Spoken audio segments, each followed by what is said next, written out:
Glodok tahun 1973, 83, dan Glodok tahun 2025. Kejadian sama, kebakaran. Total 16 nyawa korban melayang di Glodok Plaza, Taman Sari. Kasus ini akhirnya ditutup atau case close. Adapun korban jiwa yang berhasil diidentifikasi hanya sebanyak 6 orang dari keseluruhan korban. Tim DVI Polri menerima total 16 kantong jenazah yang berisi potongan body part korban. Di sana terdapat 8 individu yang berdasarkan 8 laporan orang hilang dari pihak keluarga. Jadi masih ada tersisa 2 sampai sekarang tidak diketahui profilnya. Keduanya dinyatakan memiliki profil DNA laki-laki. Kepolisian menyatakan case close karena sudah tidak ada lagi ditemukan barang bukti lainnya di TKP. Dan tidak ada lagi tambahan data antemortem dari pihak keluarga yang merasa kehilangan keluarganya.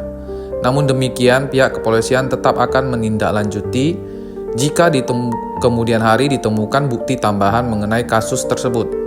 Kebakaran Glodok Plaza ini terjadi tanggal 15 Januari 2025 lalu, di mana diduga api berasal dari lantai 7 dan 8 gedung tersebut yang diduga akibat dari konsleting salah satu Videotron.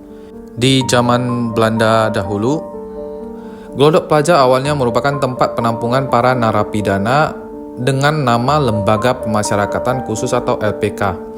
Salah satu penjara bagi warga Tionghoa saat itu, tahun 1743. Pada era itu, pemberontakan etnis Tionghoa yang merupakan bagian dari warga Batavia yang sangat ditakuti Belanda. Bahkan salah satu tokoh besar negara kita yaitu Bung Hatta, beliau pernah dipenjara atau dititipkan di penjara Glodok tersebut. Ini dilansir dari sumber sumutpost.co. Setelah kemerdekaan, LPK ini berubah menjadi tempat yang bernama penyimpanan tahanan.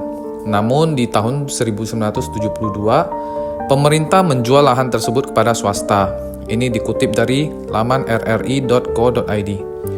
Glodok resmi dibuka pada tahun 1977. Pada tahun 1990 pernah menjadi pusat elektronik terbesar di Asia Tenggara dan mencapai puncaknya di tahun 80 sampai 90-an. Menariknya, Glodok Plaza sudah pernah mengalami kejadian kebakaran serupa sebelumnya. Di tahun 1983, peristiwa tersebut menghanguskan satu rumah makan yang bernama Golden Dragon di Plaza Theater.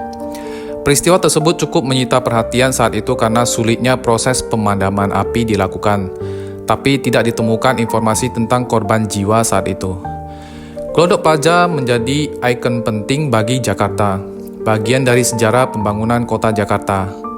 Ada baiknya jika kita berencana mengunjungi suatu tempat, baik itu tempat terbuka ataupun tertutup, seperti restoran, karaoke room, klub, bioskop, atau gedung tertutup lainnya, kita harus selalu memperhatikan posisi di mana jalur evakuasinya, yang kadang dianggap sepele.